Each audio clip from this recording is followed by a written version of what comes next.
Les franciscains de la Custodie de Terre Sainte ont célébré Saint Jean-Baptiste, le précurseur du Seigneur, à l'occasion de la fête annuelle organisée dans les collines d'Anne-Carême.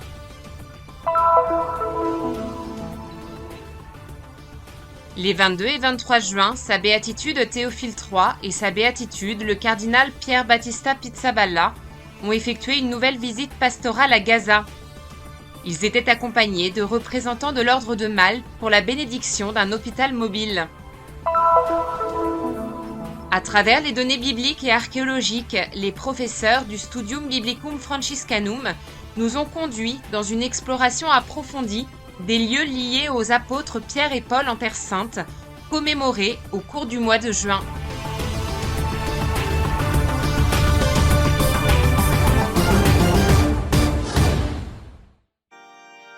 Les célébrations de la solennité de la Nativité de Saint Jean-Baptiste ont débuté au monastère franciscain niché dans les montagnes de Judée.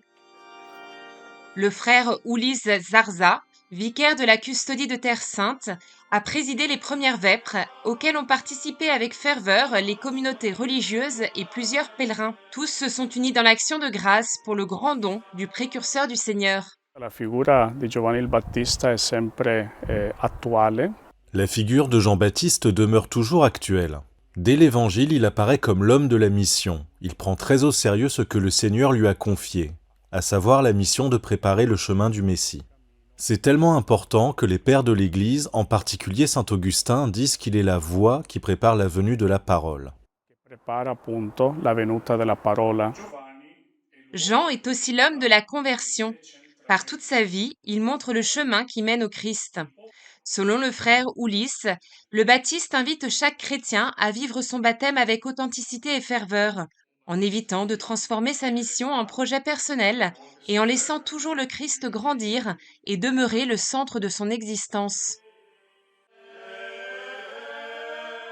Lui è anche l'uomo dell'umiltà, e dell'umiltà perché sa che lui non è il protagonista. Il est aussi l'homme de l'humilité, parce qu'il sait qu'il n'est pas le protagoniste. Un exemple très clair est celui où il désigne l'agneau de Dieu et invite ses disciples à le suivre. Il leur montre ainsi le Messie qui était déjà parmi eux. Il Messia che era già arrivato. Une procession s'est ensuite dirigée vers la grotte que la tradition désigne comme le lieu où Jean fut caché lors du massacre des Innocents. Dans ce lieu de vénération, l'évangile relatant la prédication de Jean sur les rives du Jourdain est proclamé.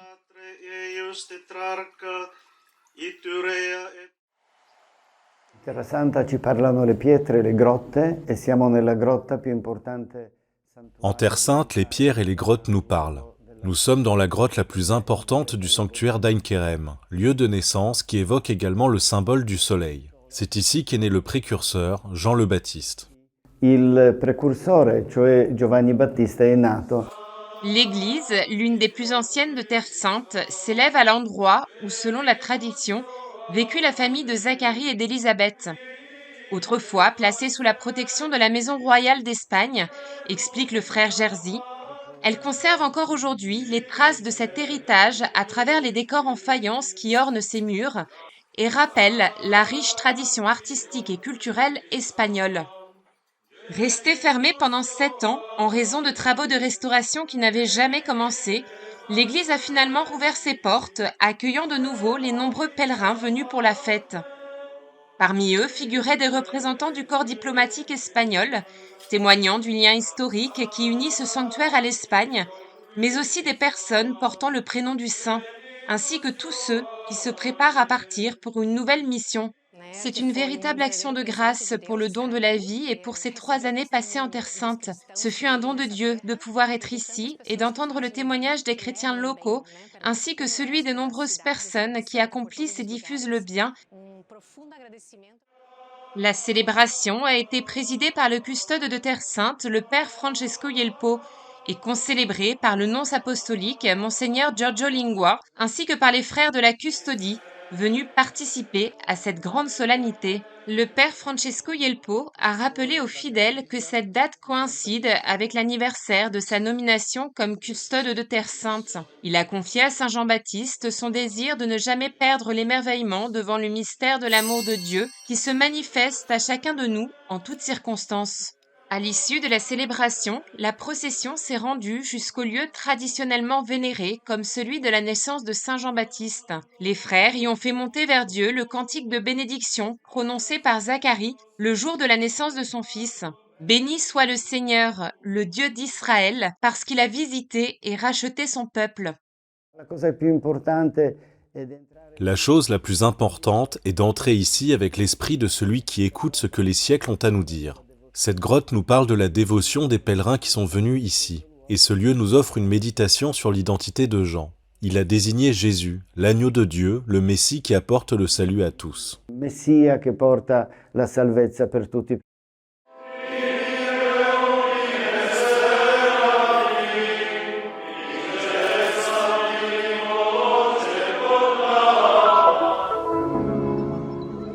Pendant 2 jours, sa béatitude Théophile III, patriarche de la ville sainte de Jérusalem, et sa béatitude le cardinal Pier Battista Pizzaballa, patriarche latin de Jérusalem, se sont rendus à Gaza afin de témoigner leur proximité à une population durement éprouvée. Parcourant des rues marquées par la destruction et la souffrance, ils ont apporté la prière et le soutien de l'Église de Jérusalem. Selon un communiqué du patriarcat latin, cette visite a exprimé la responsabilité pastorale des églises de Jérusalem envers les églises locales et l'ensemble de la population de Gaza qui continue d'endurer de graves souffrances humanitaires, la peur, les pertes et l'incertitude. Les patriarches étaient accompagnés du docteur Joseph Blotz, grand hospitalier de l'ordre souverain militaire de Malte, ainsi que de représentants de l'agence humanitaire Malteser International, qui ont inauguré un hôpital mobile afin de répondre aux besoins urgents de la population. Le patriarche Pizzaballa a béni cette nouvelle structure, un geste concret d'attention à la santé, à l'aide humanitaire et à la dignité de la population de Gaza. Leur présence a apporté aux blessés, ainsi qu'à toutes les personnes éprouvées par la souffrance, la prière de l'Église de Jérusalem, un ministère de consolation et de miséricorde, ainsi qu'un témoignage chrétien indéfectible, enraciné dans l'Évangile et dans la vocation sacrée de la ville sainte. Nous ne vous abandonnerons jamais, et vous ne serez jamais abandonnés. Gaza, la paroisse de Gaza et la communauté chrétienne de Gaza resteront toujours au cœur de notre préoccupation et de nos priorités. Et toutes les églises travailleront ensemble, comme nous le voyons aujourd'hui. La rencontre avec le clergé, les communautés religieuses, les écoles et les fidèles locaux a été marquée par un accueil chaleureux et la joie d'un soutien mutuel. Face aux nombreuses épreuves, le courage de ces communautés témoigne de la force de Dieu qui se manifeste dans la fidélité de leurs pasteurs. Des pasteurs qui vont au-delà des murs de l'Église pour soutenir les personnes et rendre leur chemin moins difficile.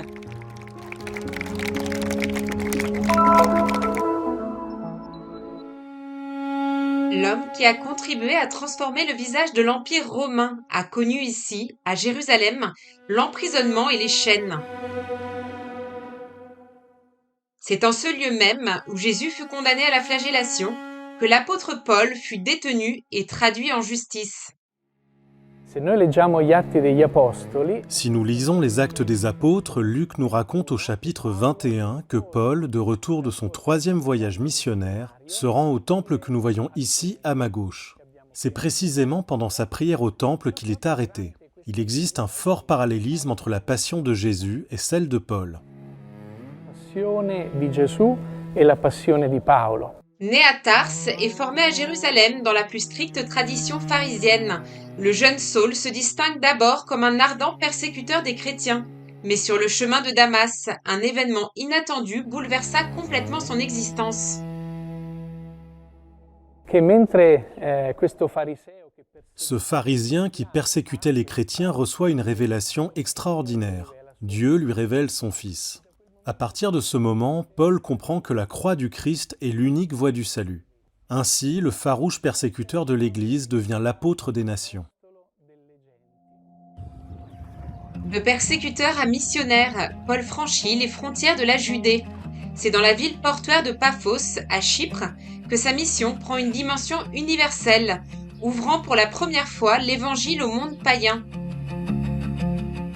Ecco, tra i viaggi di Paolo in Terra Santa abbiamo Parmi les voyages missionnaires de Paul, un moment particulièrement significatif est le premier voyage accompli avec Barnabé. À cette occasion, l'apôtre se rend à Chypre. L'expérience de Paphos est fondamentale car elle représente l'une des premières grandes étapes de son activité évangélisatrice et marque l'ouverture de la mission chrétienne au monde païen. Paolo, apostolo dei cristiani, è la prima apertura verso il mondo pagano. Une mission payée au prix fort. Voyage éprouvant, persécutions, naufrages et longues périodes de captivité. Pourtant, c'est précisément à travers ces épreuves et ces chaînes qu'est né un message qui continue de parler aux croyants de tous les temps. Per Paolo la sofferenza, la prigionia, le catene. Pour Paul, la souffrance, la prison, les chaînes et toutes les épreuves qu'il traverse deviennent une manière de partager le mystère du Christ crucifié. Comme Jésus l'avait annoncé à ses disciples, eux aussi auraient à partager ces tribulations. Paul vit pleinement cette conformité au Christ et y trouve le sens profond de sa vocation d'apôtre. Sappiamo molto bene Nous connaissons bien les difficultés et les épreuves que l'Église traverse aujourd'hui en Terre Sainte.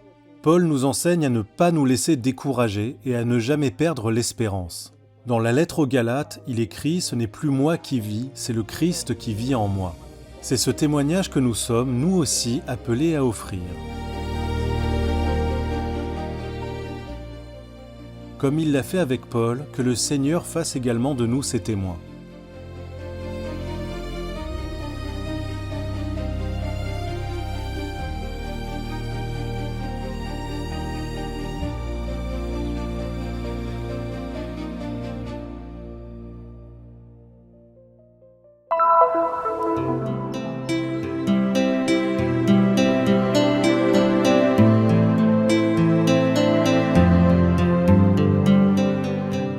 Pêcheur de Galilée, disciple de Jésus et futur chef des apôtres, Pierre fut une figure emblématique des lieux les plus significatifs de la Terre Sainte. Son histoire commença sur les rives du lac de Galilée, où le Christ l'appela à le suivre aux côtés de son frère André. Avant de devenir Saint-Pierre, Simon était originaire de Bethsaïde, un village situé sur les rives du lac de Galilée, près de l'embouchure du Jourdain. À Capharnaüm, localité voisine qui fut le témoin de sa vie quotidienne et de la prédication du Christ, les fouilles archéologiques ont mis au jour certains des témoignages les plus précieux liés à l'apôtre. Dans tous ces lieux, à Capharnaüm comme à Bethsaïde, d'importantes fouilles archéologiques ont été réalisées. À Capharnaüm, les fouilles les plus importantes ont été menées par les archéologues franciscains, notamment il y a environ 60 ans, en 1968, par le père Virgilio Corbo et le père Stanislao Lofreda. Selon la pèlerine égérie, il y avait ici une maison dans laquelle Jésus était entré, la maison de Pierre, le prince des apôtres. il principe degli apostoli. Selon les récits d'autres pèlerins, une basilique aurait été édifiée au-dessus de la maison natale de l'apôtre. Des fouilles récentes en attestent aujourd'hui l'existence. Nella città di Bethsaida, che si trova presso Cafarnao, è stato recentemente. Dans la ville de Bethsaïde, située près de Capharnaüm, des fouilles ont récemment été menées par un archéologue juif qui, en suivant certaines indications, a réussi à identifier des éléments importants concernant la figure de Saint-Pierre, en particulier les vestiges de l'église chrétienne, la basilique antique. En effet, l'archéologue a retrouvé cette église avec des inscriptions à l'intérieur, dont l'une, complète et particulièrement remarquable, mentionne expressément Saint-Pierre comme chef des apôtres et détenteur des clés du ciel. Espressamente San Pietro come capo degli apostoli e come tenutario delle chiavi del cielo. En suivant Jésus à travers la Galilée, Pierre parvint à Jérusalem, où il devient progressivement l'un des principaux acteurs des événements qui marqueront la naissance de la communauté chrétienne. Tutti gli abitanti di Gerusalemme, molti di essi. Tous les habitants de Jérusalem, dont beaucoup étaient venus de pays lointains, pouvaient entendre ces paroles. Pierre expliquait que Jésus avait commencé sa mission en Galilée avant de venir finalement à Jérusalem. La Galilée et Jérusalem représentent donc en quelque sorte le début et l'aboutissement de l'activité du Christ avec ses apôtres. Des rives du lac aux rues de la ville sainte, la voix de Pierre accompagne l'annonce de l'Évangile auprès d'un nombre toujours plus grand de fidèles. Le parcours de Pierre le conduit enfin à Jaffa, sur la côte méditerranéenne de la Terre Sainte. C'est là que, selon les Actes des Apôtres, il reçoit une vision appelée à transformer profondément son rôle dans la diffusion du christianisme, désormais destiné à s'ouvrir au-delà de toute frontière jusqu'aux païens. Pietro è stata una figura importante qui a Saint-Pierre a été une figure importante ici à Jaffa en raison de ce qui s'y est produit, de cette vision qu'il a reçue dans l'ancienne ville de Jaffa. Grâce à cette vision, racontée dans les Actes des Apôtres, l'Évangile s'ouvre également aux nations. La parole du Seigneur commence à se répandre et est accueillie aussi par les païens.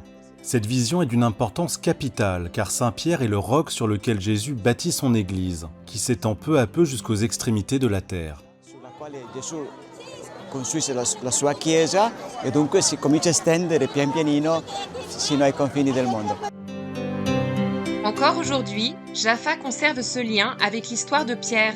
La paroisse locale est un lieu vivant et ouvert où la messe est célébrée chaque semaine en hébreu, en italien, en anglais et en arabe. Ici, l'Église universelle prend une forme concrète et demeure un signe de communion internationale et de dialogue permanent. Importante ancora oggi San Pietro perché il Signore ci invita come noi nuovi apostoli a portare. Saint-Pierre est encore important aujourd'hui parce que le Seigneur nous invite, comme de nouveaux apôtres, à porter l'Évangile là où il nous a placés, à la maison, au travail, au marché. Nous ne devons jamais renoncer à cette vocation d'annoncer le Christ et son Évangile qui reste très actuel, car Jésus est le seul à avoir des paroles de vie éternelle. Le dimanche 21 juin, le cardinal Pier Battista Pizzaballa a ordonné au diaconat dans l'église Saint-Sauveur, dit frère de la custodie de Terre Sainte. Dans l'après-midi, au sanctuaire franciscain de Capharnaüm, sur les rives de la mer de Galilée, les diacres Daniel Suchozewski et František Anderle ont été ordonnés prêtres au service de l'Église. Venus d'Italie, Mariangela et Denis ont contribué à la mission du Terra Sancta Museum en faveur de la conservation et de la valorisation de l'art sacré, redonnant ainsi vie aux images de l'église Saint-Jean-Baptiste. Du 18 au 21 juin, 12 jeunes Palestiniens se sont produits en concert à Bologne, partageant leur talent musical et leur expérience avec les familles qui les accueillaient. Du conservatoire Édouard Sey de Ramallah, aux portiques et aux places de la ville italienne, la musique, par son langage universel, s'est faite porteuse de paix et de dialogue.